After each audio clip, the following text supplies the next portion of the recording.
అందరికీ నమస్కారం. చాలా కాలంగా సినిమా అభిమానులందరూ ఎదురు చూస్తున్న సినిమా గేమ్ చేంజర్. దాదాపు 3 ఏళ్ల పాటు నిర్మాణంలో ఉన్న సినిమా. దాదాపు 500 కోట్లు, 300 నుంచి 500 కోట్ల మధ్యలోనూ మొత్తానికి ఒక భారీ బడ్జెట్ తోటి తయారైన సినిమా. రామ్ చరణ్ దాదాపు 2-3 ఏళ్ల కాలం వెచ్చించిన సినిమా. ఈ సినిమా కోసం చాలా జనాలంతా ఆతృతగా వెయిట్ చేశారు, ఎలా ఉంటుంది అని. అయితే ఇండియన్ 2 తరువాత చాలామందికి నీరసం వచ్చేసింది. శంకర్ సినిమా ఇంకేం లేదు, శంకర్లో తడారిపోయింది అని చెప్పి. అందుకని పెద్దగా ఆశలు పెట్టుకోలేదు. నిజం చెప్పాలంటే బాగా లో ప్రొఫైల్ వచ్చింది ఇంత భారీ సినిమా కూడా. బట్ ఇటీవల ట్రైలర్ వచ్చిన తర్వాత కొంచెం ఆశలు వచ్చాయి. అరే ఈ సినిమా ఏదో కొంచెం ఉండేలా ఉంది, శంకర్ ఈజ్ బ్యాక్, శంకర్ మళ్ళీ తండ్రి. నిజంగా శంకర్ ఎలాంటి డైరెక్టర్, ఎలాంటి సినిమాలు, ఎంత అద్భుతమైన సినిమాలు. అలాంటి డైరెక్టరు మళ్ళీ కంబ్యాక్ అవుతాడంటే చాలా ఆనందం అనిపించింది. సో ట్రైలర్ చూసిన తర్వాత సినిమా మీద ఆశలు పెరిగాయి. ఈ సినిమా ఎలా ఉంది? ఈ సినిమా చూశాక నిలువున నీరసం వచ్చింది, బాధ అనిపించింది. ఒక నిర్మాత డబ్బులు కొన్ని 100 కోట్ల రూపాయలని పెట్టుబడిగా పెడితే ఒక దర్శకుడు ఇలాంటి సినిమా తీసిస్తాడా ఆ నిర్మాతకి? రామ్ చరణ్ లాంటి హీరో ఇన్ని రోజులు ఈ సినిమా కోసం కేటాయిస్తే తీసిచ్చే సినిమా ఇదా? అసలు ఏమాత్రమైనా అప్డేట్ అవుతున్నట్టు కనిపించింది ఆ శంకర్ అనే దర్శకుడు. అంత పెద్ద దర్శకుడు ఏమాత్రమైనా అప్డేట్ అయినట్టు కనిపించింది ఆ సినిమా చూస్తే? ఏమీ కనిపించలే. ఆయన ఒకే ఒక్కటి సినిమా కథని, మరికొన్ని కథల్ని, కొన్ని సీన్లని ఏదో మిక్సీలో వేసి అటు ఇటు చేసి ఈ పాటి కథకి ఈ మాత్రం కథని కార్తీక్ సుబ్బరాజ్ అనే గొప్ప దర్శకుడి దగ్గర కొనుక్కోవాల్సి వచ్చింది. ఏమో కార్తీక్ సుబ్బరాజ్ కథ ఇచ్చాడంటే అదెంత అద్భుతమైన కథ అనుకుంటే చాలా సాదా సీదా కథ. ఇంతకన్నా మన దగ్గర ఉన్న కథకులు ఇంతకన్నా మంచి కథలు ఇస్తారు. మన వాళ్ళు ఓపిక ఓపికంటే మన దగ్గర ఉన్న ఔత్సాహిక కథకులు కానీ దర్శకులు కానీ ఇంతకన్నా మంచి కథ ఇస్తారు. ఈ సినిమా ఎత్తుగడ చూసిన 2-3 నిమిషాలకే శంకర్ ఏం మారలేదు, ఎప్పుడో జమానా కాలం నాడు ఆగిపోయాడు ఆయన అని అర్థమైపోద్ది. ఓపెనింగ్ షాటే ఒక యాక్షన్ సీన్, హీరోని ఇంట్రడ్యూస్ చేయడానికి. యాక్షన్ సీన్ అయిపోగానే వితౌట్ సింగిల్ మినిట్ గ్యాప్తో ఇంట్రడక్షన్ సాంగ్. ఏనాటి కాలం ఇది? ఈ టైప్ ఆఫ్ చిత్రీకరణ, ఈ టైప్ ఆఫ్ సినిమా ఏనాటి కాలం ఇది? ఇదా తీసేది? సరే అది అయిపోయింది. కొన్ని కథలు ఏమైనా కొత్తదనం ఉందా అంటే ఫక్తు 80s 90s Paruchuru brothers, Chinni Krishna, లేకపోతే భూపతి రాజా గారు ఇలాంటి వాళ్ళు వెళ్ళే కథలాంటి కథ ఇది. చాలా సాదాసీదా కథ. ఈ కథలో అన్నీ పుల్ చేయడానికి సరే పోనీ కథని పాతకాలం కథే తీసుకున్నాం, దాని తగ్గ సీన్ రాసుకున్నాం. సినిమా మొత్తం మీద కొత్తగా ఆలోచించారు అన్న ఒక్క సీన్ లేదు. కొత్తగా ఆలోచించారన్న సీన్ ఒక్కటి లేదు సినిమాలో. ఇంకా చెప్పాలంటే సినిమాలో రామ్ చరణ్కి విలన్ ఎస్జే సూర్యకి మధ్యలో క్యాట్ అండ్ మౌస్ గేమ్ ఉంటుంది కదా, ఆ టగ్ ఆఫ్ వార్ ఉంటుంది, ఎత్తుకు పై ఎత్తులు ఉంటాయి. అసలు ఒక్కటంటే ఒక్కటి అన్ప్రిడిక్టబుల్ అని అనిపిస్తుంది. అక్కడ అన్ప్రిడిక్టబుల్ అనే డైలాగ్ని సినిమాలో బలంగా వాడినందుకు ఒక్క సీను అన్ప్రిడిక్టబుల్ అనిపించదు. శంకరు చేశారో నిర్మాత Dil Raju పట్టుబట్టారో cinema second half పరిగెట్టేసేలాగా చక్కచక్క పరిగెట్టించారు. But ఈ పరిగెట్టించడంలో చేసిన తప్పు ఏంటంటే ఏదైతే నిదానంగా జనాలకు హత్తుకునేలా చెప్పాల్సిన ఎమోషన్ సీన్స్ ఏవైతే ఒకటి రెండు ఉన్నాయో వాటిని కూడా పరిగెత్తించేశారు.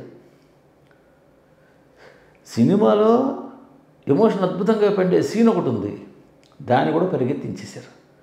ఆ సీన్ తర్వాత హీరో అద్భుతంగా యాక్ట్ చేసి మంచి అవార్డు విన్నింగ్ పెర్ఫార్మెన్స్ ఇవ్వాల్సిన పరిస్థితి ఉంటే సీన్ ఒకటి ఉంది, దాన్ని కూడా పరిగెత్తించేశారు. ఈ సినిమాతో రామ్ చరణ్ అద్భుతంగా యాక్ట్ చేశాడని చెప్పి టాక్ వస్తే బహుశా ఈ సీన్లో మంచి పెర్ఫార్మెన్స్ రాబట్టుంటారంటే, అసలు పెర్ఫార్మెన్స్ రాబట్టడం ముందు అసలు సీన్ పరిగెట్టించేస్తే అంటే అది ఎడిటింగ్లో తీసేసారో లేదా అదేవిధంగా చిత్రీకరించారు. సినిమా మొత్తం తమన్ బ్యాక్గ్రౌండ్ స్కోర్ కానీ సన్నివేశాలు కానీ తీర్థానికి తీర్థం ప్రసాదానికి ప్రసాదం అన్నట్టు ఉంటాయి. బ్యాక్గ్రౌండ్ స్కోర్ దెబ్బ బాధేస్తుంటుంది, హెవీగా అనిపించేస్తుంటుంది. కానీ ఆ సన్నివేశానికి మనకు హత్తుకోదు, ఎందుకంటే ఈ రెండు పెర్ఫెక్ట్ మిక్స్. ఆ సన్నివేశం ఆ బలం ఉంటే ఆ స్కోర్ పడితే ఇంకా పైకి లేస్తుంది, అక్కడ లేదు అది. సినిమా ఫస్ట్ హాఫ్ స్టార్ట్ అయిన తర్వాత ఓకే సరే రొటీన్ ఫార్మాట్ ఓల్డ్ ఫార్మాట్లోనూ hero action scene hero song start చేశారు. హీరో వచ్చాడు, ఒకే ఒకడు స్టైల్లో అడ్మినిస్ట్రేషను ఇవన్నీ చేసుకుంటే పర్లేదు ఓకే అనుకుంటుంటే, అసలు ఎడిటింగ్లో లేపారో స్క్రిప్ట్లో తెలీదు.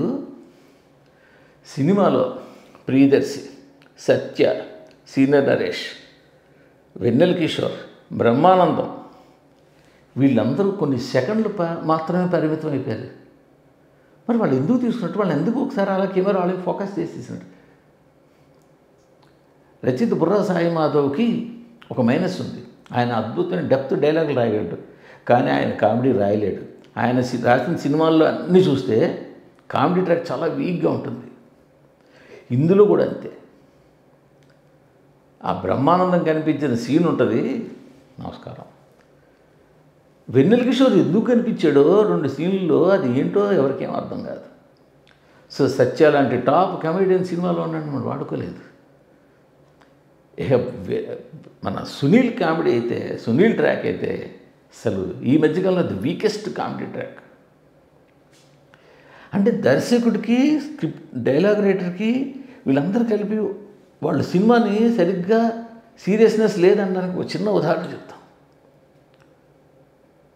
అంజలి క్యారెక్టర్కి ఒక ప్రాబ్లం ఉంటుంది, ఒక షాకింగ్ వల్ల ఒక షాకు గురవడం వల్ల ఆవిడకి ఒక ప్రాబ్లం వస్తుంది.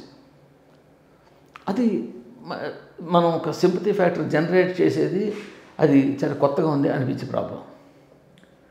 గమ్మత్తు ఏంటంటే కమెడియన్ సునీల్కి అలాంటి ప్రాబ్లమే ఇంచుమించుగా. దీన్ని కామెడీకా దాని ట్రాజిడీకా, అంత సీరియస్ ప్రాబ్లం ఉన్నదాన్ని దాన్ని ఎమోషన్ కోసం వాడుకునే దాన్ని ఇక్కడ సీరియస్ కామెడీకి ఎలా పెడతారు దాన్ని? అది కొంచెం ఆలోచించాలి కదా, అది ఆలోచించలే. మొదటి నుంచి చెప్తూ వస్తున్నది ఏంటి, సినిమాలో flash back episode Appanna character అదిరిపోతుంది, పండిపోతుంది, అద్భుతం అనుకుంటారు. కానీ దాన్ని కూడా చాలా హర్రీబుర్రీగా తీసేసినట్టు వేసింది. అప్పన్న క్యారెక్టరు పొలిటికల్ పార్టీ పెడతాను అనే వరకు కూడా పెద్ద ఇబ్బందిగా ఏం మాట్లాడు, నార్మల్గానే మాట్లాడతాడు, నత్తున్నా సరే చిన్న తడుగుంటూ మాట్లాడితే తప్ప పదం నోట్లోంచి బయటికి రానంత పరిస్థితి ఉండదు. సరే పొలిటికల్ పార్టీ పెట్టిన తర్వాత అతను తన ప్రాబ్లమ్ని ఓవర్కమ్ అవ్వడం కోసం చాలా రకాల ప్రయత్నాలు చేస్తాడు. కానీ ఆ తర్వాత చూస్తుంటే ఎలా ఉంటుందంటే అసలు అతనికి నోట్లోంచి మాటలే బయటికి రానంత పరిస్థితిగా తీసుకెళ్ళిపోయారు. ఈ ముందు ఎందుకు ఇలా ఉందో ఆ తర్వాత ఎలా ఎందుకుందో, ఒక విషయంలో అసలు నోట్లోంచి మాటలు బయటకు రావు. మరి అంత ముందంతా బాగానే మాట్లాడతాడు కదా. తర్వాత అప్పన్న క్యారెక్టర్ని క్లోజ్ చేస్తున్నప్పుడు అంజలి క్యారెక్టర్, కొడుకు క్యారెక్టర్ ఏమైంది, ఎక్కడికి వెళ్ళింది, ఎలా జరిగింది, ఏమీ లేదు, ఎక్కడో మిస్లింక్. సీనియర్ నరేష్ ఫ్యామిలీ దగ్గరికి హీరో ఎలా వచ్చాడో ఎవరికి తెలియదు, మిస్లింక్. సినిమా స్టార్టింగ్లో ఒక్కసారి పేరెంట్స్ కింద వాళ్ళిద్దరిని చూపిస్తారు, ఇంక మరి అంతే అవుట్. కాలేజీలో ఫ్రెండ్స్ కింద ఏదో ఒకసారి ఆ స్నేహ బృందాన్ని చూపిస్తారు, ఇంకా అంతే జరగట్లేదు, కనీసం వాళ్ళ మీద ఉండదు. అంటే సినిమా స్క్రిప్ట్ మీద సీరియస్నెస్ లేదా, లేకపోతే సినిమాని ఎడిటింగ్లో చాలా వరకు లేపేశారా, ఈ రెండిట్లో ఏదో జరిగి ఉండాలి. కాకపోతే డబ్బు మంచినీళ్ళ ఖర్చు పెట్టారు, విపరీతంగా డబ్బులు ఖర్చు పెట్టారు. సత్తా ఉన్న సబ్జెక్టుకి, సత్తా ఉన్నదానికి డబ్బుతో పని లేదు. గతంలో ఒకే ఒక్కడు నెల్లూరు నెరజాన అనే పాట ఉంటుంది. సింపుల్ యాంబియన్స్లో బ్యాక్గ్రౌండ్ స్కోర్లో జస్ట్ మట్టి కొండలు పెట్టి 2 బొమ్మలు పెట్టి ఎంత సింపుల్గా వాళ్ళిద్దరూ చక్కగా డ్యాన్స్ చేస్తూ ఎంత అద్భుతమైన నెంబర్ అది. ఎందుకు అంత డబ్బులు ఖర్చు పెట్టి ఇక్కడ పాటలు చిత్రీకరించారు? కోట్లు 75 కోట్లు పాటలు ఖర్చు పెట్టామని చెప్పారు. జరగండి అనే పాట విజువల్ ఎక్స్పెక్టేషన్, నిజమే, విజువల్ వండరే. దానివల్ల సినిమా అప్పటికే ప్రేక్షకుడు దాని ముందు వెనక కూడా సినిమాతో డిస్కనెక్ట్ అయిపోతాడు. డిస్కనెక్ట్ అయిపోయిన ప్రేక్షకుడికి ఇంకా అదేమందిస్తుంది? ఆ పాట ఏమందించదు, హెల్ప్ చేయదు. సినిమా ఎత్తుగడ దగ్గర నుంచి ఇంటర్వెల్ దాకా వచ్చేసరికి ప్రేక్షకుడు కళ్ళు అప్పగించి చూడడం తప్ప చేసేది ఏమి ఉండదు. ఎందుకంటే ఇది పొలిటికల్ డ్రామా. సరే, ఏదో జరుగుతుంది, సీఎం, పిల్లలు, ఒక స్ట్రిక్ట్ ఆఫీసరు, కన్ఫంటేషను. ఎస్జే సూర్య అతనికి మామూలుగానే ఒక 0.1% కొద్దిగా ఒక మోతాదు మించి యాక్ట్ చేస్తాడు. ఈ సినిమాలో ఒక మోతాదు కాదు, 2-3 మోతాదులు దాటి యాక్ట్ చేస్తాడు. సో అది మనకి అలాగా ఇబ్బందిగానే ఉంటుంటుంది. ఈ సింక్ అవ్వక ఇలా ఇంటర్వెల్ దగ్గర వెళ్తే ఫోన్లో ఏదో ఒక ట్విస్ట్ తోటి ఎండ్ చేశారు. ఫోన్లో బాగానే ఉంది, సెకండ్ హాఫ్ అనుకుంటాం. సెకండ్ హాఫ్ రేసీగా పరిగెత్తేసింది కాబట్టి అనుకుంటాం.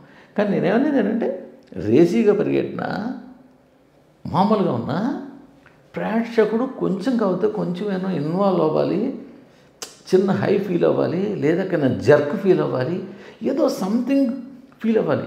అది ఏమీ లేకుండా అలా కళ్ళప్పగించి చూస్తూ కూర్చుంటే ఒక నవ్వు రాదు, ఒక ఎమోషనల్ డెప్త్ ఉండదు, ఒక ఇన్వాల్వ్మెంట్ ఉండదు, ఒక ఎత్తుకు పై ఎత్తు ఉండదు. ఒక బ్లాండ్గా వెళ్ళిపోయే సినిమాని ఏం చూస్తాడు ప్రేక్షకుడు? Game changer. ఏ విధంగా గేమ్ చేంజర్? ఎటు వచ్చేటంటే కొద్దిగా కనెక్ట్ అయ్యేలాగా ఏదో సీజ్ ది షిప్ బదులు సీజ్ ది వ్యాన్ అని అనడం కానీ, లేకపోతే ఆ బటన్ నొక్కి అనడం కానీ, అక్కడ కొంచెం కనెక్ట్ అయ్యి ఇటీవల లేటెస్ట్ రాజకీయం కాబట్టి కొంచెం జనాలు చిన్న ఫన్ మూమెంట్, చిన్న జర్క్ మూమెంట్ వస్తే తప్పిస్తే సినిమా యూజువల్గా బుర్రా సాహిద్ మాతో మంచి పవర్ఫుల్ డైలాగులు రాస్తారు. ఆయన డెప్త్ డైలాగులు బాగా రాస్తారు. సినిమాలో స్టార్టింగ్లో ఏనుగు ఒక ముద్ద తక్కువ తింటే కొన్ని వేల చీమలకి తిండి దొరుకుతుందనే ఒక్క డైలాగ్ తప్పిస్తే మరో డైలాగ్ సినిమా మొత్తం మీద ఎక్కడా కూడా అదే అసలు ఎక్కడా కూడా ఏ క్రాఫ్ట్ కూడా సరిగ్గా పనిచేశారన్న ఇది కనిపించింది. ఎక్సెప్ట్ తమన్ బ్యాక్గ్రౌండ్ స్కోర్ ఆయన పైన ఆయన చేసుకెళ్ళిపోయాడు. పాటలు కూడా 2 పాటలు బాగున్నాయి. తప్పిస్తే శంకర్ కానీ, బుర్రా సాయి మాధవ్ కానీ ఎవరు కూడా వాళ్ళ వర్క్ వాళ్ళు ఫుల్గా చేసినట్టు కనిపించదు. అంటే స్క్రిప్ట్కి అనుగుణంగా ఆయన డైలాగులు రాశారు, దానికి ఆయన సరిగ్గా ఇవ్వలేదా, లేదా ఈయనకి ఆయన కోఆపరేట్ చేయలేదా, లేదా ఆయన సీరియస్నెస్ లేదు, మొత్తానికి ఏదో జరిగింది, సినిమా పాడైంది. ఇప్పుడు ఇవాళ సినిమా పరిస్థితి చూస్తే సీరియస్ పొలిటికల్ డ్రామానా, ఏదో ప్రస్థానం సినిమాలాగా మంచి ఎమోషనల్ పొలిటికల్ డెప్త్ ఉన్న డ్రామా అంటే కొన్ని మనం చూస్తాం. అది కాదు. పోనీ కమర్షియల్ మాస్ సినిమానా అంటే అది కాదు. ఆ ఎలిమెంట్స్ లేవు. కథ చూసుకుంటే 80s 90s లాంటి రొటీన్ కథ. పిక్చరైజేషన్ చూసుకుంటే జనాలు ప్రేక్షకుల ఇన్వాల్వ్మెంట్ లేని బ్లాండ్ నెరేషన్. ఎక్కడ ఒక హై మూమెంట్ కానీ, ఒక డెప్త్ కానీ, ఒక ఎమోషన్ కానీ ఏమీ లేని పరిస్థితి. ఇలాంటి సినిమాని ఏ హీరో మాత్రం ఎంతకన్నా నిలబెట్టగలడు? ఆయన కష్టాన్ని పడ్డాడు అనకూడదు కానీ డిఫరెంట్ వేరియేషన్స్ చూపించాడు. కాలేజ్ స్టూడెంట్గా, ఎలక్ట్రల్ ఆఫీసర్గా, పోలీస్ ఆఫీసర్గా, ఐఏఎస్ ఆఫీసర్గా, ప్రతి దానికి సూట్ అయ్యేలాగా అతను చేశాడు. కానీ ఏం చేయగలం? దానివల్ల అదంతా వృధా అయిపోయింది తప్పించి సినిమాకి ఏమీ యాడ్ అవ్వలేదు. ఆ హీరోయిన్ క్యారెక్టర్ అయితే అది మరీ చిత్రమైన క్యారెక్టర్. అసలు ఆ కోపాన్ని కంట్రోల్ చేయడం కోసం అని చెప్పి రకరకాల వేషాలు వేస్తాడు హీరో చేత డైరెక్టరు. నమస్కారం. బీచ్ రోడ్లో ఆ డ్యాన్స్ ఏంటో బేటారాప్ అని ఎప్పుడో ఆ రోజుల్లో ప్రభుదేవ చేత చేయించిన డ్యాన్స్ని మళ్ళీ దాన్ని కొంచెం అటు ఇటు మార్చి హీరో చేత నానా చిందులు వేయించి శంకర్ ఈ సినిమాతోటి ఇండియన్ 2 తర్వాత కావచ్చు, రోబో 2 తర్వాత కావచ్చు, మరోసారి ఆయనలో ఇంకా తడి లేదు, తడి అయిపోయింది అని ప్రూవ్ చేసేసుకున్నాడు ఈ సినిమా. ఇంత కష్టపడి 3 ఏళ్ళు కష్టపడి ఎన్నో కష్ట నష్టాలకు వచ్చి నిర్మాత దిల్ రాజు ఈ సినిమాని నిర్మిస్తే పాపం ఆయనకి ఒక మంచి సినిమా ఒకటి ఉంటే ఇంత కష్టపడ్డా సార్ ఫోన్లో ఇన్ని కష్టాలు పడ్డాడు, ఇన్ని డబ్బులు ఖర్చు పెట్టాడు, ఒక మంచి సినిమా బ్యానర్కి వచ్చింది అనుకుంటే పరిస్థితి అసలు ఏమాత్రం లేదు. ఒక్కొక్క సీన్లో కొన్ని చూస్తుంటే ఏంటిది, ఈ రైటింగ్ ఏంటి, ఈ సీన్ ప్లానింగ్ ఏంటి, చివరిన ప్రీ క్లైమాక్స్ చూస్తే సీఎం క్యాండిడేట్ వాడు ఒకే ఒక చిన్న కౌంటింగ్ కేంద్రం మీద కాన్సన్ట్రేట్ చేసి ఆ కౌంటింగ్ కేంద్రం ప్రపంచం ఇంకా దాని మీదే గెలుపంతా ఆధారపడి ఉంది, దాని మీదే ఇంకా మొత్తం తన సీఎం అవ్వాలో కాదో డిసైడ్ అయినట్టు చూపిస్తాడేంటో నాకు అర్థం కాదు. ఓ కలెక్టర్ అంటే ఇంకో జిల్లాలోకి వెళ్ళాలంటే చీఫ్ సెక్రటరీ పర్మిషన్ తీసుకోవాలట. ఏంటి ఈ కలెక్టర్లు ఊరు వెళ్ళరా? విజయనగరం కలెక్టర్ సరదాగా వైజాగ్ బీచ్కి ఫ్రెండ్లీతో ఫ్యామిలీతో చూడడానికి వెళ్ళరా? కృష్ణా జిల్లా కలెక్టర్ సరదాగా ఈస్ట్ గోదావరికి అన్నవరం సత్యనారాయణ స్వామి గుడికి వెళ్ళాలంటే వెళ్ళరా? ఏంటది లాజిక్లెస్గా కొన్ని రూల్సే ఉండొచ్చు, అవి ఇక్కడ పట్టే సినిమాకి ఈ ప్రేక్షకుడికి ఈ సినిమా చూసేవాడికి సెట్ అయ్యి కాదు కదా.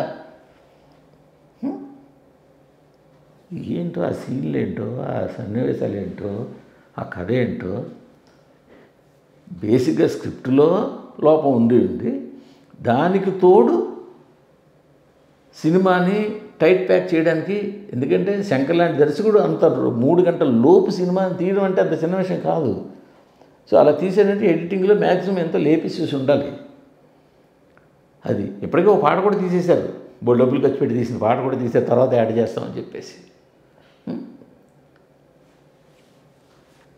శంకర్ ఇక్కడితో సినిమాలు ఆపేస్తేనే బెటర్. ఎందుకంటే ఆయన ఎందుకు ఆపాలంటే 2 పాయింట్లు. ఒకటి, ఆయన తీసిన సినిమాలు తలుచుకుంటే భలే బాధగా అనిపిస్తుంది. ఎంత గొప్ప సినిమాలు తీశాడు. జెంటిల్మెన్, అపరిచితుడు, జీన్సు, శివాజీ, రోబో, ఇలాంటి గొప్ప సినిమాలు తీశాడు.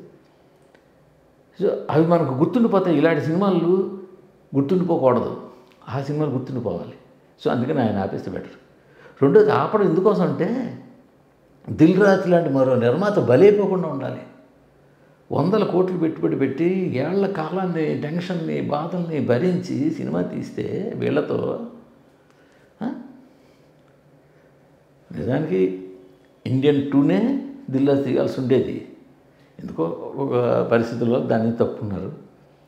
సరే, ఆ కమిట్మెంట్, ఆ అడ్వాన్స్లు ఉన్నాయని చెప్పి మళ్ళీ ఆయనే పాపం దిగి భరించారు, టైం తీసుకున్నారు, ఎంత టైం పట్టినా ఓపికగా భరించారు, అన్నీ చేశారు.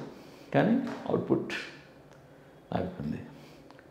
RRR తర్వాత ఒక మంచి పేరు తీసుకురావాల్సిన సినిమా రామ్ చరణ్కి ఒక మంచి ఊపిచ్చి బ్రేక్ ఇచ్చి ఇంకో మెట్టు ఎక్కించాల్సిన సినిమా పూర్తిగా డిసప్పాయింట్ చేసింది. వంతలో కొంత ఈ సినిమాలో ఏంటంటే ఆ ఫ్లాష్ బ్యాక్ ఎపిసోడ్ కొంచెం బాగుందిలే, అప్పన క్యారెక్టర్ కొంచెం బాగుందిలే, పర్వాలేదులే అని సంతృప్తి కొద్దిగా పడడానికి తప్పించి అది కూడా పూర్తి సాటిస్ఫాక్షన్ ఇచ్చే ఎపిసోడ్ అయితే కాదు. అంటే ఈ మిగతా అంతా చూసుకుంటే వీటికన్నా అది బెటర్ లేదు, కొంచెం అది బాగానే ఉంది, లేదు కొంచెం ఏదో చేశాడు కదా అనుకోవడం తప్పిస్తే ఏమీ లేదు సినిమాకి. గేమ్ చేంజర్ శంకర్ వైఫల్యం, గేమ్ చేంజర్ శంకర్ తప్పిదం, గేమ్ చేంజర్ శంకర్ పరాజయం.